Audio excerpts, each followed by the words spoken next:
We are making beef short ribs. Here's the short ribs. They are salted already. They are peppered. And they're ready to go. We don't have to cut these very small. We are going to render out a little bacon. Let me do one more piece, just so we make sure we have enough fat. This is Wright's brand. It's my favorite, like, commercial bacon. Sometimes I get the butcher bacon, but Wright's is pretty good. It's especially good on a rack in the oven. Preheat oven to 275. I'm gonna put some black pepper on here.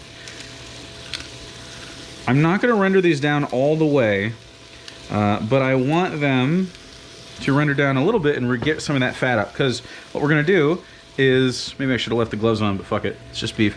We are going to dredge these pieces of meat. This is just the lid of this duchy. Dredge these in flour, and then knock off the excess.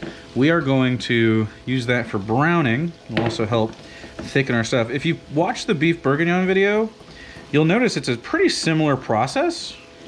In fact, it's almost exactly the same. You know, instead of like a stew situation, you're doing a, you know, braised short ribs. You're trying to keep them whole.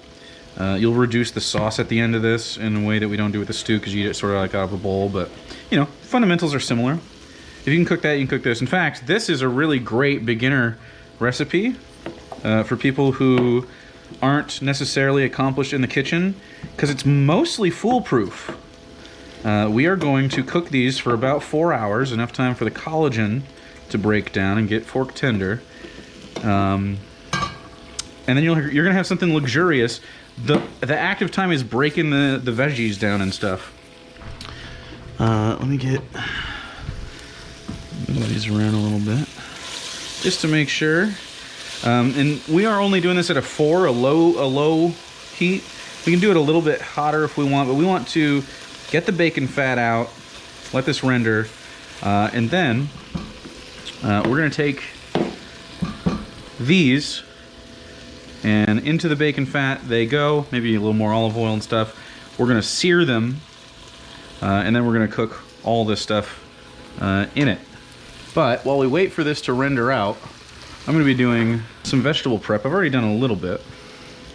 But this is what's going to go in it. We're going to have, usually you'd have like a mirepoix. I don't have any carrots, but I do have a tomato and some celery and stuff. So I'm going to do the onion last, just so I don't have to tear up. But because we're braising this, I'm not going to make them really small. You can if you want. I'm going to do like, I don't know, however big that is. We're going to quarter these. These are just button mushrooms that I had. Since I'm cooking all of this in the same pot as this, you know, you're not really cross-contaminating here. I just wanted to think. But if you weren't cooking all of this, don't put this on the same thing that you just put the bacon and cut it on, because you will cross-contaminate it. So like, don't cut this and then save some of the onions for later. Everything that goes on, if you do like I just did and swapped over to this, then put it all in the pot. If not, you can just cut it here, but I'm not doing that. So here's how you cut an onion. Root to stem in half. Turn your bacon while you're cutting your onion. Step 2. You should take the ends off with this paring knife, just because I don't have a lot of counter space here. Take the outside off.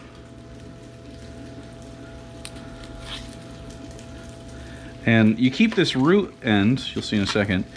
See how you keep this root end? It gives it some stability for when you cut it, so it's not going to like move around a ton. So it's really nice to have. Same thing with this one.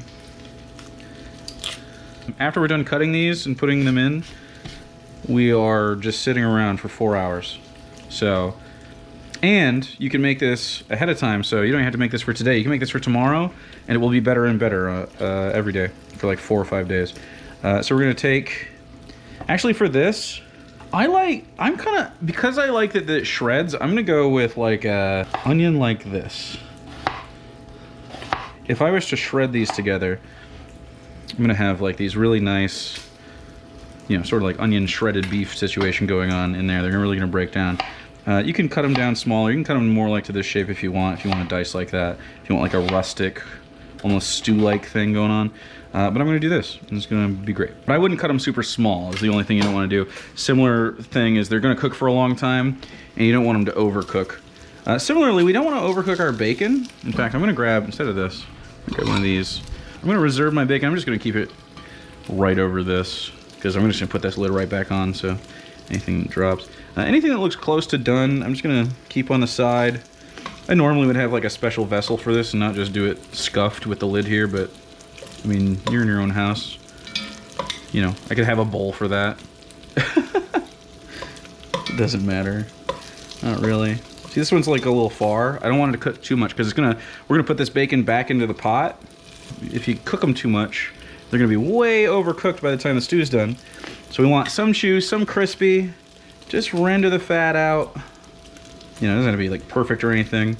You're not gonna be upset if you get a really crispy piece of bacon that's been dehydrated in your braised short rib sauce. I mean, you're gonna be pretty happy with that. But if it's all like that, it's gonna be way too like porky and weird. It's not what you want.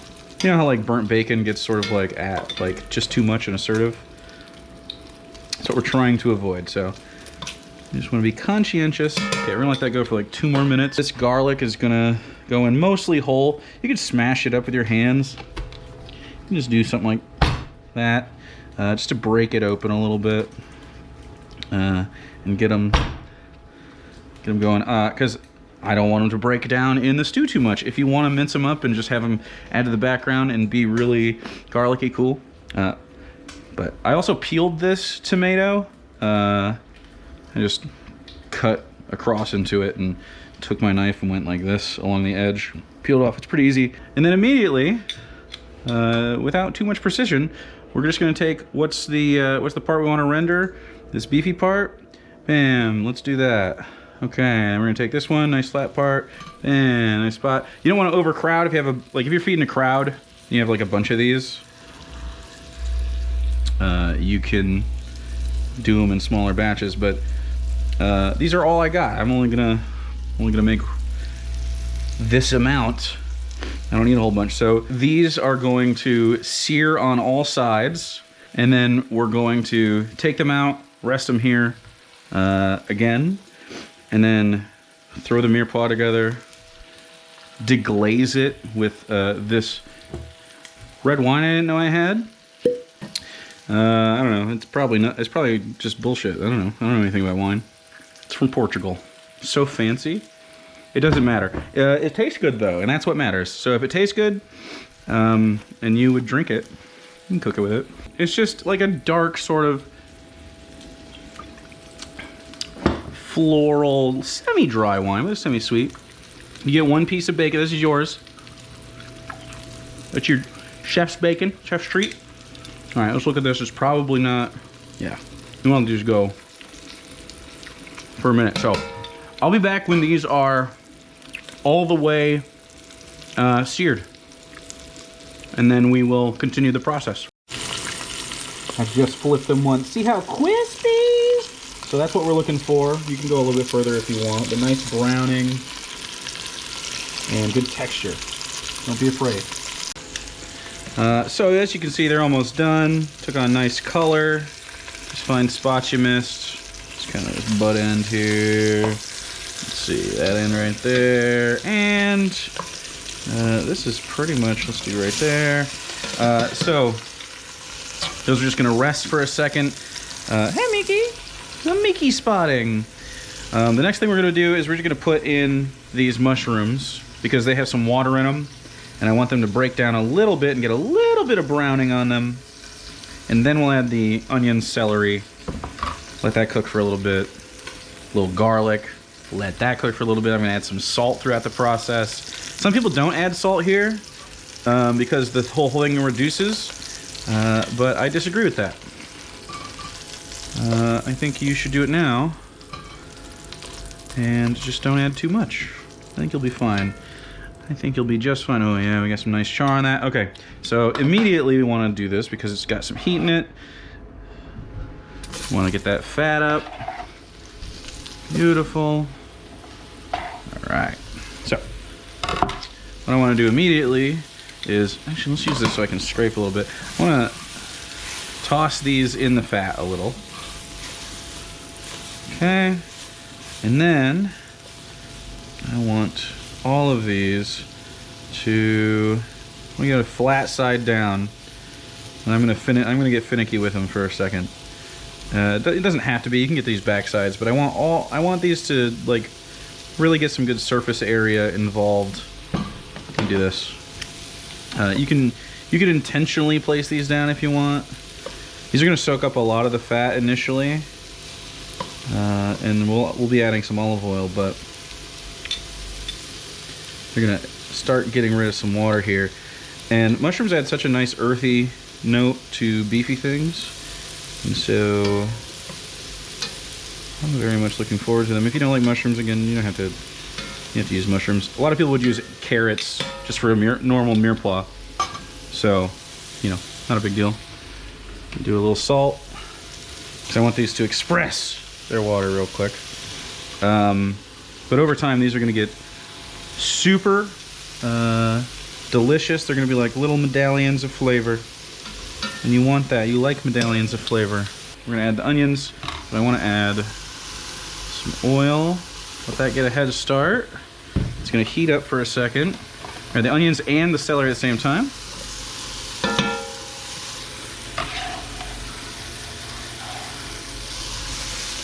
Okay, I'm gonna add salt to those onions and celery, just a little bit, just so they start losing their water. There we go, and now we're gonna mix it all up, just because I want to get that hot oil going. And now, the goal is just to get everything sort of in contact with the surface. Obviously, some of this stuff is going to get smaller as it loses water. Onions and garlic and celery all filled with water. So, we're going to let that go for just a little bit. 3 or 4 minutes, not much longer than it took you to do this. Essentially, these will take, you know, a minute or two on each side. Not even. If 2 minutes on each side would be probably a lot, but you just wanted to get them brown. They should be crusty to the touch. Something that looks like you want to take a bite of, kind of. Like this looks almost edible, but you don't want to. It's not done on the inside. So these are going to take some time to cook. This is not something that we're looking for a target temperature that's quite low. We're looking for this to sit at, you know, higher than 160.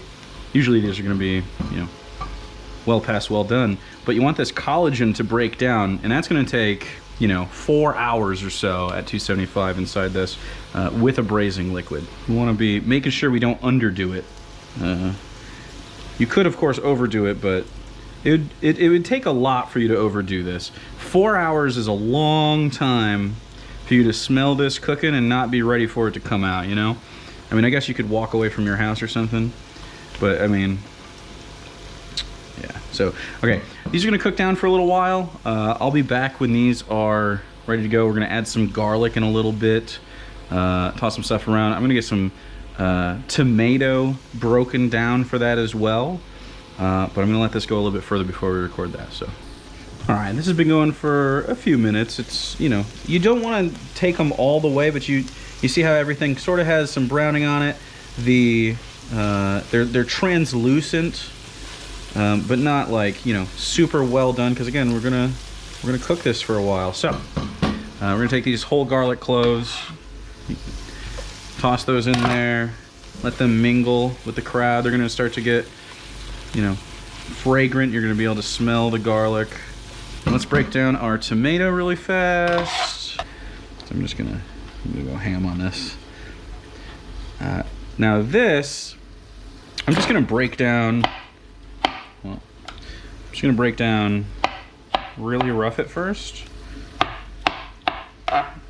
and then you can put this through a food mill if you're worried about it.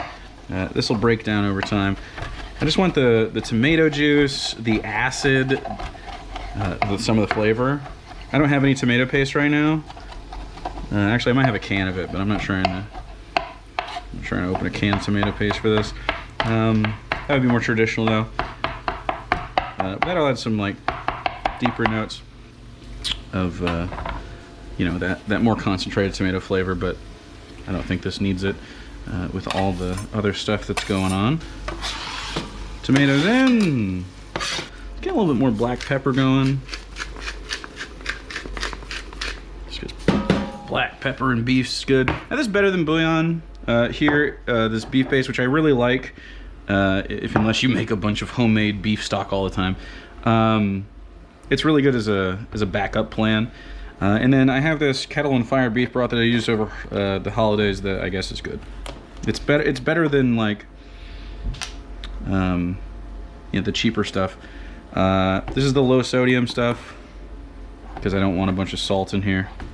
I want to control my salt levels myself. On top of the braising liquid, I have this bouquet of parsley, sage, thyme, a little rosemary, and a bay leaf. It might come apart. I might have to pick it out later. I don't care.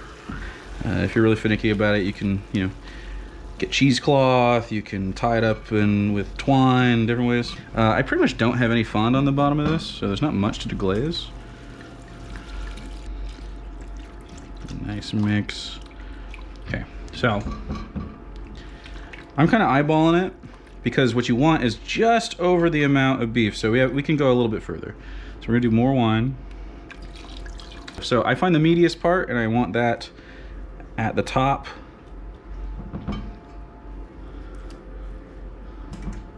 Meatiest, delicious part, and then this one can go right here, and then right in the middle of all of that. Just in the liquid, I'm gonna add this bouquet. So I want this to come up to a simmer. We don't need the rest of this flour. This is just for dredging. You can use it later if you want to thicken it. And we're just waiting for this to come up to a simmer. Once this gets to a simmer, we're gonna add the lid halfway on and put it in the oven and walk away for 4 hours. Alright, so this is what it looks like 2 hours in. Go, go more, 2 more hours, 4 total, go! Don't stop! Okay, everything's done. Short rib, presented. I made a little polenta to put it on, a little creamy polenta. Delish. You can see everything's done here. There's gonna be a little fat on top of this that you can drain off. Easier to do when it cools. Normally I wouldn't eat this right away. It is way better if you let it sit. Let this come down to room temperature if you're not going to eat it right away. Put this whole thing in the fridge. It'll just be good. But if you're going to eat it right away, just do that. I guess I can do it with a spoon. These should fall apart with a spoon. Yeah. I just have to do that.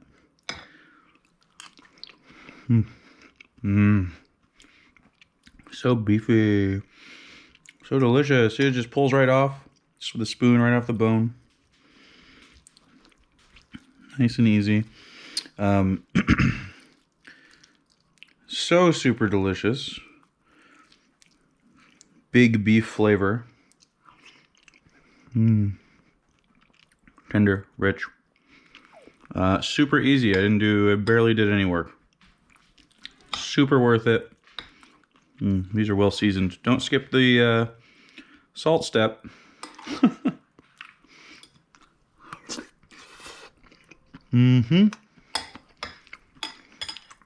Okay. Oh, there's a little bed of the veggies and stuff underneath it. A little mushroom action. Yeah. Man, this turned out good. Make this. That's braised short ribs. It's super easy.